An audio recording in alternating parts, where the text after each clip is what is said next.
Hello and welcome back to Vlog Moscow. It's your internet home for trending news and events.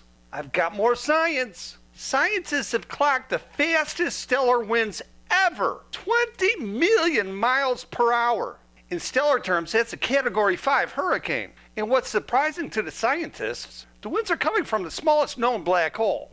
It's like smaller than Mini Cooper small. It's like Tango 600 small. The winds were discovered using NASA's Chandra X-ray Observatory.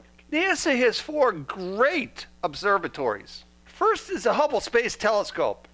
Second is the Compton Gamma Ray Observatory. Third, which I'm talking about today, is the Chandra X-ray Observatory.